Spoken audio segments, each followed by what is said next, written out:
This is the Business Storytelling Show with Christoph Trapp. Name a top 20 storytelling podcast and a top 5% podcast globally. Christoph chats with thought leaders and experts to share tips and tricks that can help you tell your company's stories better to drive business results. Available wherever you listen to podcasts, live streamed on major social media channels, and part of the DB&A television network, available on most U.S. television sets and streaming on Roku and Amazon Fire. Here's Christoph with today's episode. Let's go. Hey, business storytellers, what is going on? Episode 534 on deck here. We're still talking about content strategy, business storytelling. I don't think we're going to run out of topics too soon. Imagine that, 500 some episodes into it, and we're still not running out of topics because it matters. It's important. You want to tell your company's story because if you don't, somebody else will, and you might not like it. Today, however, we're going to talk about partner content. And what is partner content? How do we work together? How do we make sure we have good content? I mean, I partner with companies all the time. Sponsored content on christophtrapp.com. Is that partner content? Or is partner content from business partners, from bloggers? How does that work? So to talk about that topic, Andrew, Abony, he is the CEO at Adbloom, a performance content marketing agency based in Toronto, is joining me today on the show to dive into the topic and give us all the answers. Andrew, welcome. Hey, great to be speaking with you, Christoph, and everybody watching in. It's such a great topic that when you reached out, I was super excited to get on the show with you today. So thanks for having me. Absolutely. Thanks for making the time. One of these days, I will make it back to Toronto, beautiful city. I always love staying in, I think it's the Renaissance, no, maybe not, the Renaissance attached to the stadium where the Blue Jays play. Yeah. Watch from your room. Cool. From your room. Yeah. And Toronto's incredible place to visit until about the end of September when winter starts. And then tell you to come right back in June. So, of course, content marketers like you and I, we always love definitions. And I kind of threw out a bunch of ways people might think about partner content. But what is partner content? How do you define it? How does it look in real life? That's a great question, and certainly a challenge for us, even at our own self as marketers. You know, when we describe Adbloom as a performance-based partner content marketing agency, adds a lot of words to describe what we do, which is really quite simple, actually. So when we think about the sort of wide world of partner or partnership type content, we're thinking about taking our message as a business and identifying and working with partners who are, to your point, going to tell our story in their words. And how that promulgates itself in the performance side, these are usually partner-based relationships where you have two or maybe more parties who really love a product, really love a brand, and see this opportunity to share with their audience. And then, of course, you know, how do you sort of monetize and commercialize that? In a lot of cases, that's going to be, you know, a piece of sponsored content that a brand is going to pay for up front. But in a lot of cases, like in our world, we're effectively creating partnerships between companies where a publisher might be able to create a piece of content, not necessarily be paid up front for that content, but is able to monetize that content over a very long, if not indefinite period of time, such that that becomes a real revenue driver for them and also gives them the opportunity to promote a brand, promote a product, promote a service, whatever it might be, to their audience in new and different ways where they might not have been able to previously. So I don't know if I did that a really great explanation, but really at the core of partnership content is two parties that are aligned, whether it's on an audience basis, a topic basis, a theme, what have you. And there's just this unbelievable relationship that can sprout from there when those two parties are getting together and communicating value propositions to their respective audiences. So that's kind of how we think about it. And I really think we get to make magic happen every day. And so that's the really fun part about the job. Well, and when you tell good stories, when you have good content, certainly that is magic, especially in the sea of people creating crap, which of course, my friends, you remember me saying that stands for content really annoying to people. Nobody wants to create that kind of content. Now, I when like you that. talk about two companies, so why would a company tell my story? So I'll give you an example, right? I mean, I send quotes out all the time, right? Somebody wants a quote about whatever, content strategy. What do people forget about? What, whatever.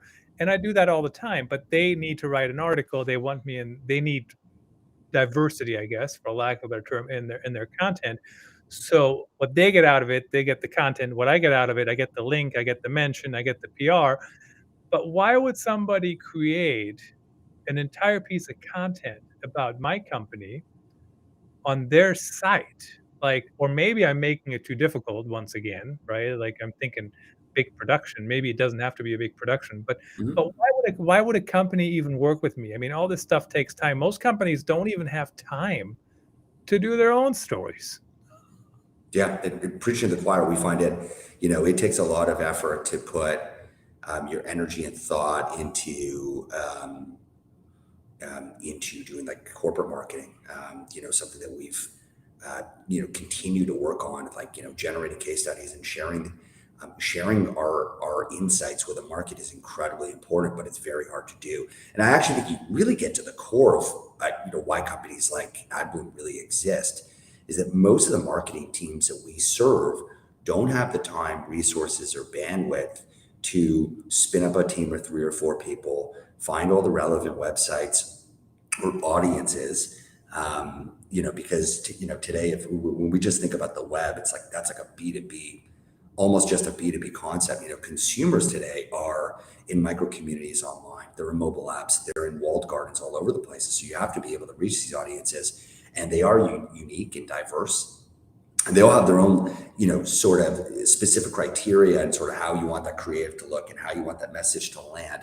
If you were just thinking about the difference between reaching a consumer on TikTok or LinkedIn or Instagram, they're very different channels. And so I think to the question, the why is, how do you extend your reach beyond, hey, this is just my brand telling you to download my app or sign up for my platform.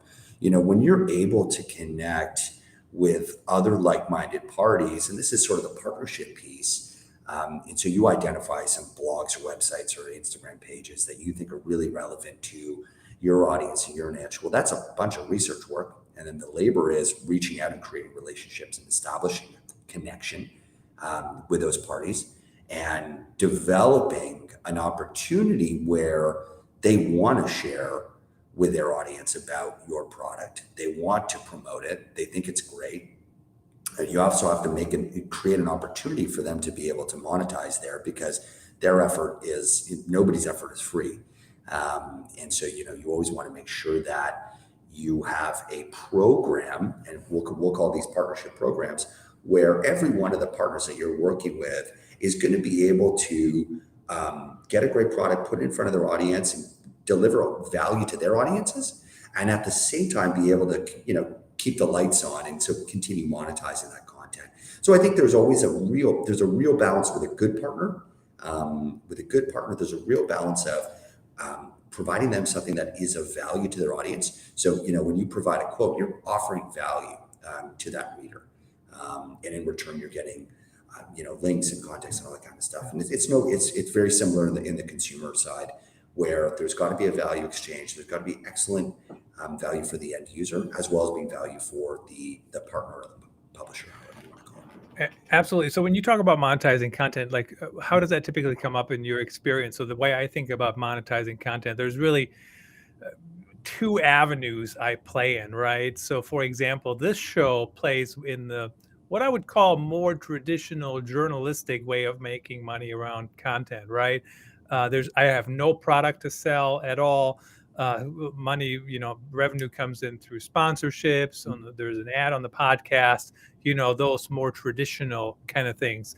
It's not truly a content marketing play, even though I use a lot of the things I learn on the show in my content marketing. Of course. But then I play on the corporate side as well, where I don't monetize content in the way I monetize it on the Business Storytelling podcast, but I monetize it by, getting people pushed down the funnel, for lack of a Yeah. better phrase. Yeah. Yeah. Which one do you typically work with when you talk about that? Yeah. So I'm going to give you another long answer, but I think the way that we look at the world at Adbloom is a little bit different than traditional marketers do. And by the way, my background, I didn't come out of marketing, I didn't come out of advertising, and so starting a business in the sort of partner content space was.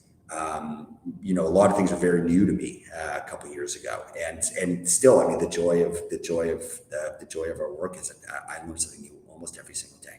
So to get back to your point, most marketers want to say, hey, we've identified 10 websites that are in our target. We're going to pay them all X amount of dollars to go write a piece of content and push it in front of their audiences and hope.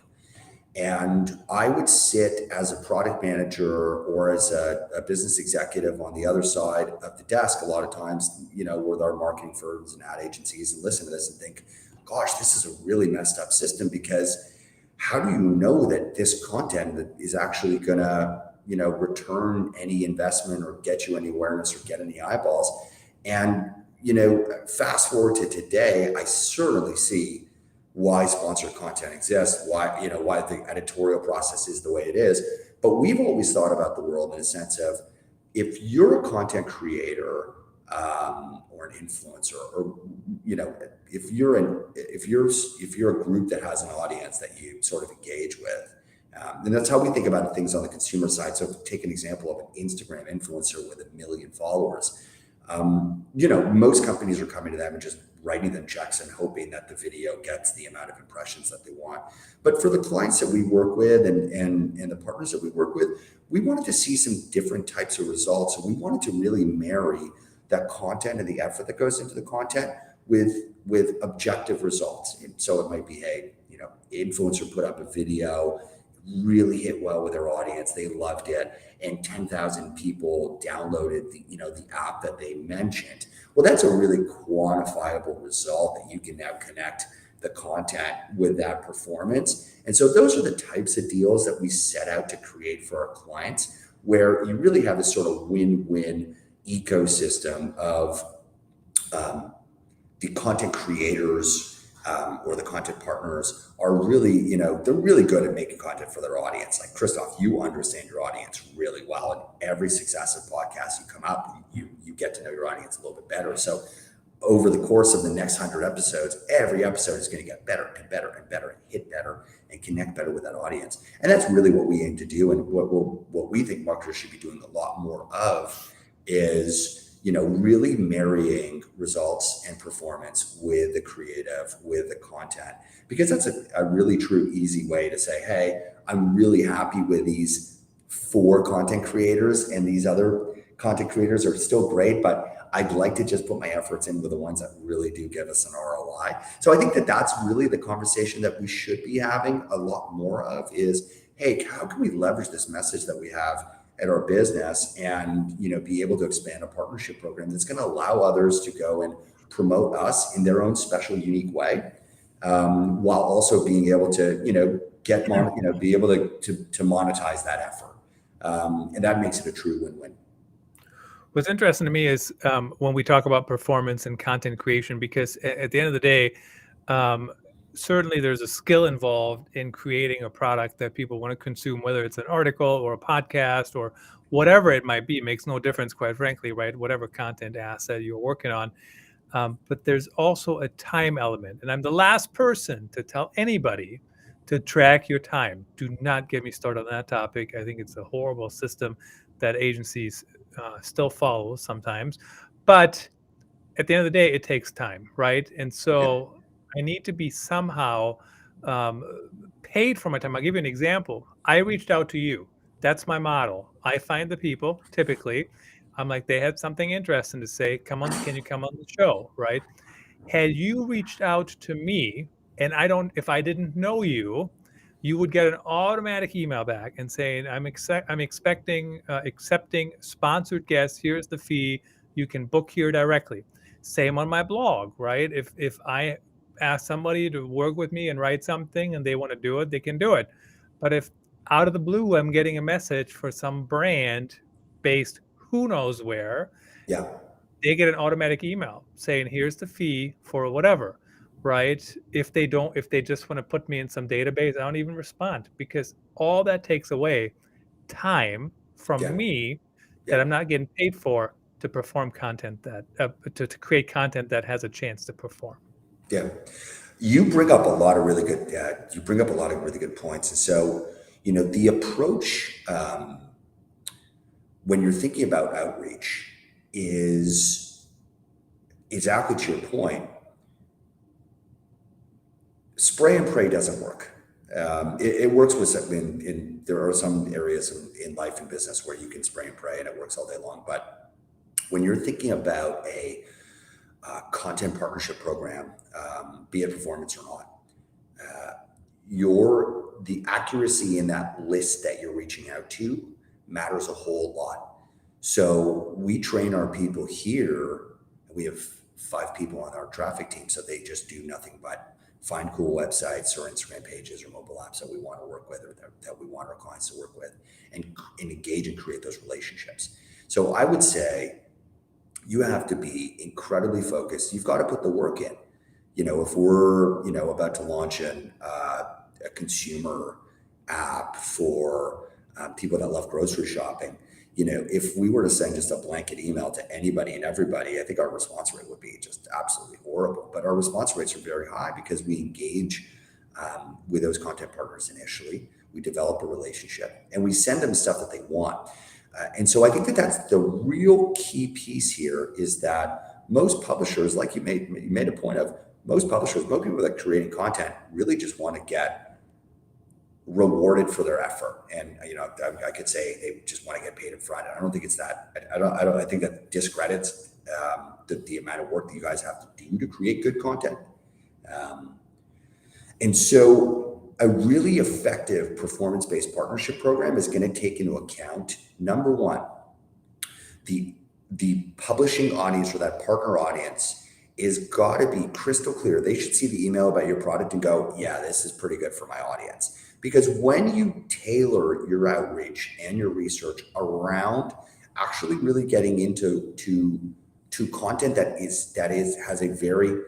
over indexes on a high probability, you're going to have a much higher level of success. Because when we send out emails to partners or prospective partners, we want them to read that email and go, yes, this is a no-brainer. I run a grocery shopping Instagram page. My audience is 25 to 54-year-old primary grocery shoppers.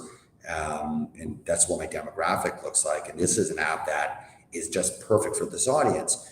And so what we're trying to do is we're trying to get a partner to see that message and say, this is such a no-brainer for me to want to promote through my content that I'm willing not to take the upfront payment. I would rather to take the eternal royalty, basically. I'd rather just get paid every time somebody downloads this app and signs up for it for the rest of my life, because this piece of content continues to get traffic. People come to it every single day.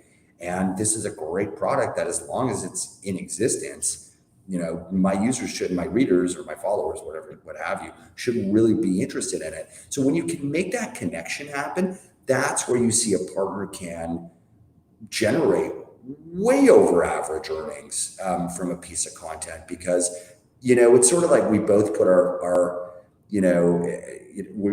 best foot forward, and we're really partnering together. And the word partner really does mean a lot when you're thinking about partnership-based content, because you really need partners that are right in your wheelhouse. They're saying the same similar message. They're reaching a very similar audience, and so it makes sense to them. And they would almost rather take that performance deal than just taking an upfront payment. So what's interesting to me too is I got some articles that are sending traffic to. For example, I did an article on how to make better eye contact on calls. and I'm linking to 2 products that actually you can set them in certain places on your screen to do that. Oh, And in cool. fact, one of the CEOs reached out to me at one point and offered me a free product, which I hardly ever accept free products. And here's the reason why: because I have to pay taxes on them, Oh yeah, even though yeah, that product seems to be a good product. But my point is, they're getting all kinds of free traffic, but I'm also getting a lot of traffic just because people are reading my article, right? Now, let's assume we move past the whole thing of upfront payment. I'm still a fan of it, especially if I don't know you. of course. But the problem with royalty programs, I'm a big fan of Amazon. Fantastic year on Amazon for me as part of the Amazon Influencer Program. But aside from Amazon, I'm not a fan of royalty. And here's the reason why: because most systems suck that I'm seeing. So give me some ways to unsuck the systems. Yeah, so I think that there's, when we think about that, like the Amazon, affiliate program, really, we're talking about affiliate programs generally. And the tough thing in today's market is that there are 1,000,001 brands, and everybody's got a referral program or an affiliate program, because everybody would like the idea of just paying out a referral fee or a royalty for every time a purchase is made. So I think it really comes down to, I think you're really doing the right thing of, here's a line in the sand. Here's what it costs to get on here. If I really love the product, you're going to hear from me, and I don't take gifts. And if I want to mention you, I'll mention you. So I think, in our case, we rarely see, run-of-the-mill sort of publishers or content creators come and sign up with Adbloom, just because we're not a mass market Gen Pop type of product or platform.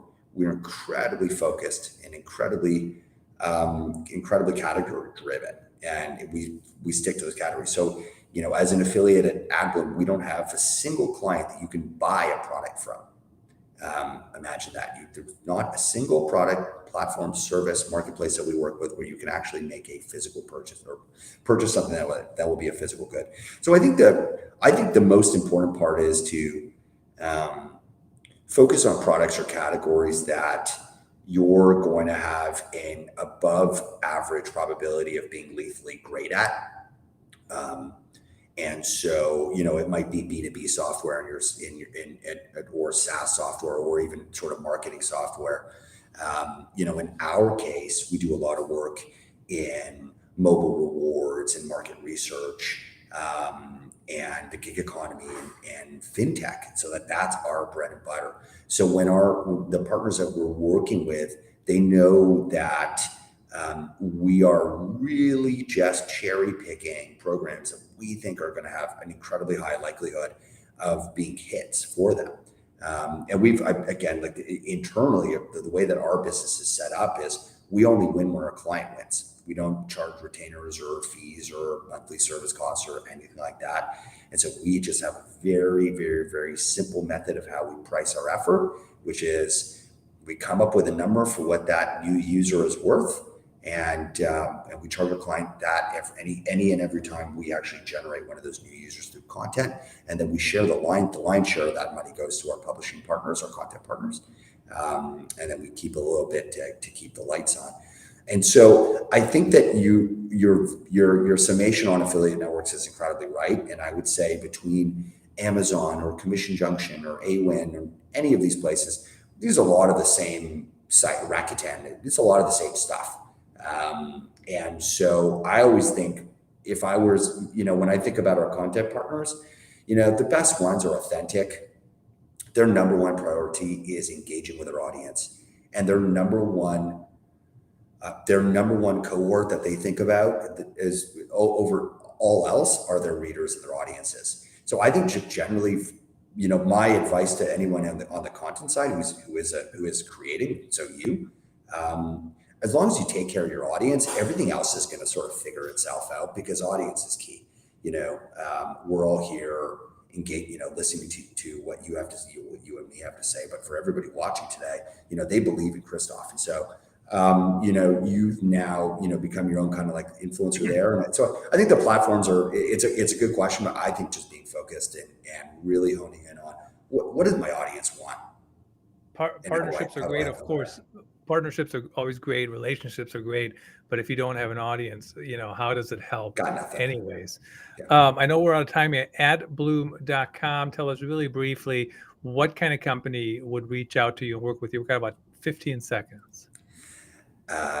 We're one of the leading partner-based content marketing agencies for fintech, gig economy, market research, clinical research, and mobile rewards apps all over the world, with a primary focus on the US, Canada, and the UK. And my email is andrew@adbloom.com.